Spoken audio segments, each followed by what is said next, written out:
Una po ay bumabati po ako ng Merry Christmas and a Happy New Year. At alam natin very hectic ang ating schedule, but we don't have to neglect yung isang napakahalagang gawain para sa pagbubukas ng taong ito. Tayo po ay magkakaroon po ng prayer and fasting, at ito ay i-announce ng ating pong committee, at they are working hard para po maging successful ng ating pong gawain ito.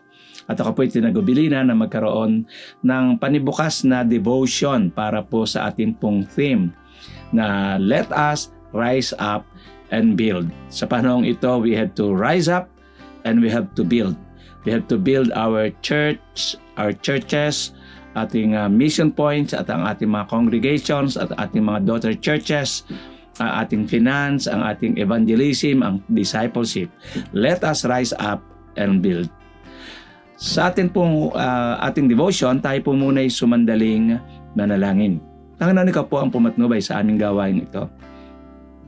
Alam namin ang prayer and fasting ay napakagandang gawain para buksan ang amin pong taon na ikaw ang amin pong dinudulugan. Patnubayan mo kami sa amin pong gagawin ito at itulot mo na ma-remind kami na without you we can do nothing. Forgive us sa amin pong mga kasalanan. Ikaw po ang magtaas sa aming Panginoong Kristo. Patnubayan mo ang aming devotion ngayon. Sa ngalan ni Jesus, Amen and Amen. Let us rise up and build.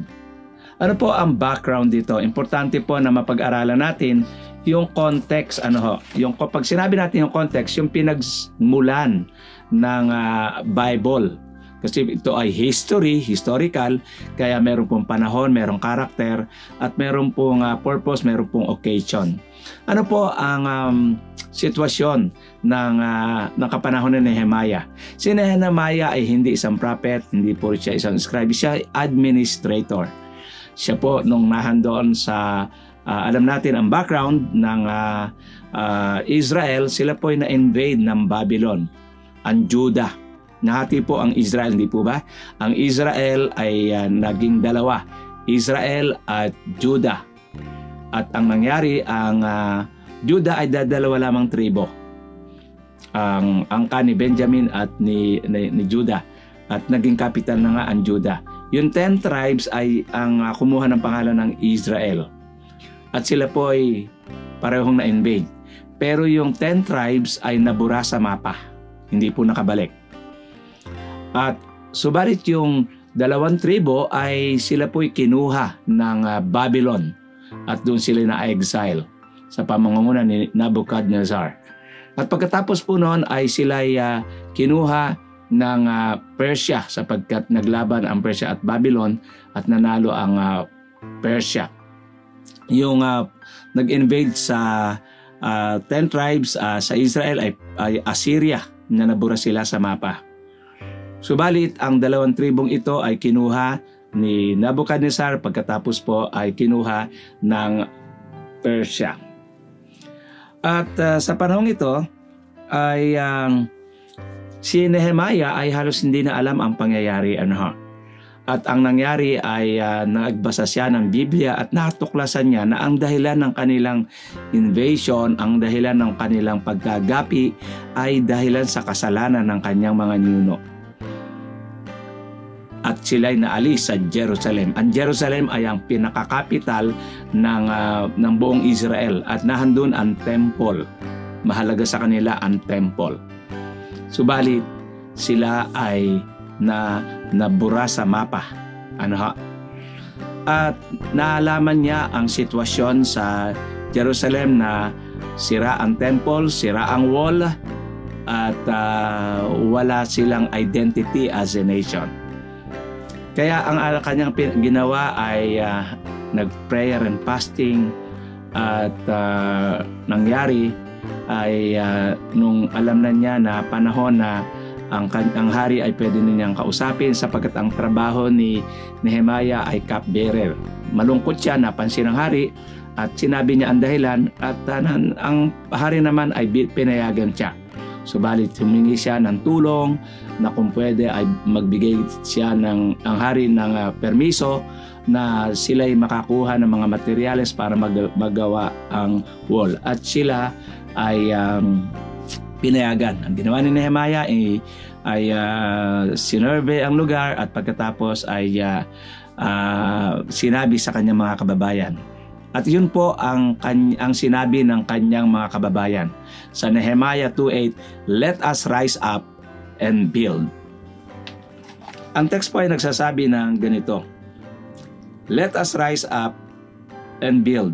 They set their hands to their good works." Pansinin po natin yung "let us rise up and build." Ano po ang makikita nating katotohanan dito sa response ng mga Hudyong ito sa ginawa sa leadership ni Nehemiah? Let us. Exhortation. Yung let us it is not actually a command, kung hindi isang hortatory, isang encouragement. Sila'y nagpalakasan, hali kayo, let us rise up. Ganon din ang kailangan natin ngayon. Let us. Magkaroon tayo ng pagpapalakasan, paghahamunan, at alam natin na ang kingdom ng God ay mag-expand kung tayo ay magsasama-sama. Let us. At ang kanilang sinabi, rise up. Hindi lang exhortation, let us. Rise up, action. Sila ay handa na tumugon. Rise up. Subalit hindi po nagtatapos lang sa exhortation and action, let us rise up, kung hindi and build. Yung kanilang attention, yung kanilang objective, yung kanilang goal, and build. Doon nila ibinigay ang kanilang attention. At ang sabi nila ay let us exhortation, rise up, action, and build. Attention. At ang ginawa nila, they set their hands to their good works. Rededication. Sila'y nag-rededicate ng kanilang commitment para magawa ang kanilang objective. Magkaroon sila ng identity at lo and behold, sila ay naging bansa muli. At pagkatapos nung aklat na yon ng Nehemiah, nagkaroon sila ng silent years. At pagkatapos noon, dumating ang ating Panginoon. So yung preparasyon ng Jerusalem ng ginawa ni Nehemiah ay isang paraan para mabuo uli ang buong Israel. Let us rise up and build. At yun ang ating kailangan. Sa taong ito, hindi natin alam kung ano ang mangyayari. We don't know what future holds, but we know who holds our future. At ang ating responsibilidad ay tayo mag-act in accordance to His will. Ano po ang makakukuha nating aralin dito sa aklat ng Nehemiah? Bakit sila naging successful? Makakakuha tayo ng mga aralin. At ang ating acrostic ay BUILD. B-U-I-L-D. Ano po ang ibig sabihin ng B? Naging successful sila dahil their Bible must our Bible must be our guide. That's our responsibility. Bible must be our guide. Ikalawa, unity must be demonstrated. Intercession must be implemented. Love must be the motivation, and the discipline must be initiated. Discipline must be initiated. Bakit po naging successful ang remnant na ito? Bagamat sila'y kakaunti, pero naitayo nila ang pinaka sentro ng kanilang relihiyon, ang temple at ang wall. At particularly, ang wall ay naitayo sa leadership ni Nehemiah, at ganun din po tayo.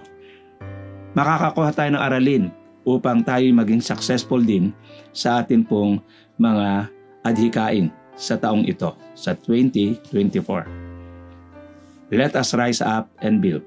Ano po ang ating matututunan?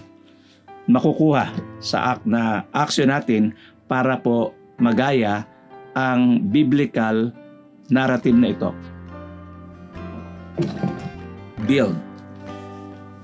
Acrostic na build. B-U-I-L-D. Ano po ang ibig sabihin ng B? Bible must be the guide. Sa chapter 8, verses 1 to 3 at sa chapter 1, mapapansin po natin kaya nalaman ni Nehemiah ang sitwasyon ng Israel na naopende ang God sa kasalanan ng Israel kaya sila na-invade. At ang ginawa niya ay binasa ang Bible at ipinabasa sa mga tao.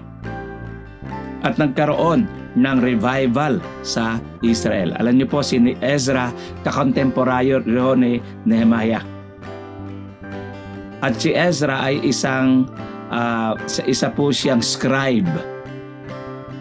At very famous yung Ezra's 1:10 na Ezra had set his heart to study the book of the Lord, the book of the law, and to do it and to teach it to the people. Pinag-aralan niya, mineditate niya, isinagawa niya, at itinuro niya. At nagkaroon ng pagbabalik loob ang mga tao sa Diyos dahil sa word ng God. Ganon din ang dapat natin gawin. Bible must be our guide. Tayong lahat ay mag-Bible study. Tayong lahat ay mag-aral ng Bible. At yun ang paraan ng Panginoon para maging successful ang kanyang church na itinatag sa pamamagitan ng kanyang mga anak. Ang Life Giver Christian Family Ministries ay sa Panginoon at tayo ginagamit lamang. B. Bible must be our guide in order to be successful for the year 2024. Ano po ang U? Ang U ay stands for unity must be preserved. Unity must be preserved. At yun po ay nabigyan na natin ng diin. Ang sabi nila, let us rise up and build. Sama-sama sila. Ang ibig sabihin ng unity ay meron silang unanimity. Nag-agree sila.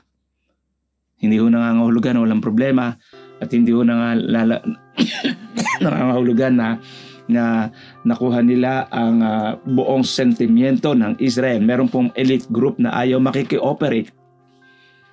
I-distribute nila ang portion ng wall. Subalit merong grupo doon na ayaw makikooperate. Ang ginawa nila ay kinuha na lamang ng iba yung responsibilidad na yon. Unity must be presented. Must be preserved. At tayo dapat magkaroon ng pagkakaisa. Bible must be the guide. Unity must be preserved. And intercession must be implemented. At ito po ang mahalaga. Nag-intercede sila, namagitan sila. Sa chapter 1 verses 4 to 11, nanalangin si Nehemiah. Nag-start siya nung buwan ng Kislev. Pagka sinabi pong Kislev ay November or December. At nag-start sila ng Nisan o March or April. Ilang buwan siyang nanalangin. Sabihin natin November, December, January, February, March. 4 na buwan silang nanalangin. Siyang nanalangin. Pero alam niyo po ba kung ilang panahon nila ginawa ang wall? Mahigit 1 buwan lang. Mahigit 1 buwan. Ang kapal nun. Mataas yun. Bakit? Prayer is power. Prayer is power. Kanilang they sought the Lord and the Lord answered their prayer. At yun ang ginamit ng Panginoon para mabuo uli ang Israel. They intercede. Nag-pray sila. Si Nehemiah at sa pangunguna rin nila Ezra. Ano po ang mapapututunan po natin? Bakit sila naging successful sa kanila pong sa kanilang adhikain na maitayo ang wall? B. Bible must be the guide. Unity must be preserved. I. Intercession must be implemented. And L. Love must be the motivation.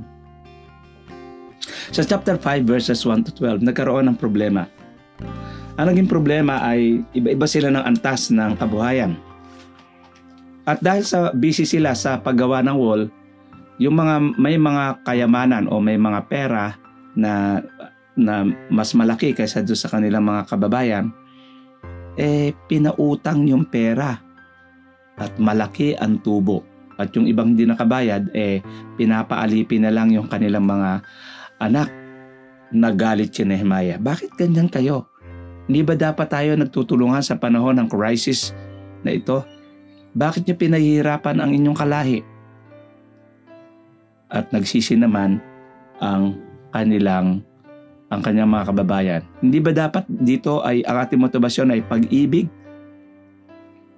Alam niyo po, ang pag-ibig ang susi ng lahat. Meron po nagsabi na to love the whole world for me is no chore. My only problem is my neighbor next door. Yung pag-ibig natin, nakikita yan sa ating mga katabi, sa ating kapitbahay ng mga makukulit. Pero minamahal natin sila. Ganon din ang atin dapat gawin. Magmahalan tayo sa isa't isa. At ang love ay has its own sense of obligation. You don't have to say it. Yun ay motibasyon kahit walang nag-uutos na gumawa ng mabuti para sa ating kapwa. Love must be the motivation. At ito pa po, ang letter D, ang huling letter, discipline must be initiated. Discipline must be initiated. Balanse po ang aklat ng Nehemiah. Yes, they are united, pero may problema. Sila nanalangin. Ang Bible ay pinag-aaralan nila at in-emphasize nila ang pagmamahalan sa isa't isa, pero nagkaroon ng problema. Alam niyo po, ano ang naging problema? Yung iba, sumakib bilang bakod. Nagawa na ang wall, pero alam niyo, yung mga neighboring nation nila, yung mga tribes do sa kabilang bakod, yung ibang mga Israelitas ay sumakabilang bakod at nag-asawa nang hindi nila kalahi. Kaya naging mixed race ang lugar nila. At dun po na sumilang yung Samaria. Alam niyo po yung Samaria? Mixed race. At hanggang kapanahon ng ating Panginoon, hindi po ba may problema? Yung Samaria ay nasa gitna ng Judea at ng Galilee. Alam niyo, hindi sila nagdadaan sa Samaria. Pero si Jesus Christ ay nagdaan doon at pinatawad ang Samaritan woman. At yung sabi niya, Good Samaritan, hindi ganun yun noon sa kapanahon ni Nehemiah. Dahil nagkaroon ng mixed race. Ang ginawa ni Nehemiah, dinisiplin ang mga yaon. Kinat ang relasyon nila para ma-preserve ang kanilang nation. Discipline must be our guide. Ganun din po tayo. Yes, we have love to each other, but we don't have to condone sins. Huwag nating para bang ating pinababayaan ang kasalanan. Hindi po. Ang atin dapat gawin, mahalin ang nagkasala, pero tulungan sila na magsisi through discipline. At ganoon na nangyari. Naging buo uli ang Israel. At tapos noon, nagkaroon ng silent years. At ang nangyari sa pagitan ng Malakay at Matthew at dumating ang ating Panginoong Kristo. Paano sila naging successful? Ano ang kanilang pinatupad? At yun ang ating makukuha para maging successful din sa taong ito. Bible must be the guide. Unity must be preserved. Intercession must be implemented. Yun po ang ating target. Intercede, prayer and fasting. Love must be the motivation. Discipline must be initiated. Love must be the motivation and discipline must be initiated. Tayo po'y manalangin. Panginoon, tulungan mo po kami sa amin pong gagawing prayer and fasting. Not just an activity, kung hindi kami ay mamamanikluhod sa iyo. Lalo na po sa sitwasyong ito na hindi namin alam kung ano mangyayari sa mundo. Magulo na po ang mundo. Subalit dapat kami na magkaisa na manalangin sa isa't isa. Alam namin, prayer changes things. At ang sabi mo, we have to ask you. At ikaw na po ang gagawa. Tulungan mo po na ang prayer and fasting namin ay gawin ng mga churches, ng mga workers at ng mga individual. Aming ipinapanalangin sa iyo ang amin pong discipleship ministry, ang aming evangelism, ang aming pong church planting, ang aming Bible school, ang aming mga congregations, ang aming mga mission points, ang aming pangailangan sa finance. Lord, inilalapit namin lahat yon sa iyo. Tulungan mo na magkaroon ng revival sa amin pong Life Giver Christian Family Ministries. Tulad mo ang mga workers ay emphasize ang aktibidad na ito. Tulungan mo po ang committee sa pangunguna sa pagsasagawa nito. Sa pangalan ni Jesus, Amen and Amen. Happy New Year po sa inyong lahat.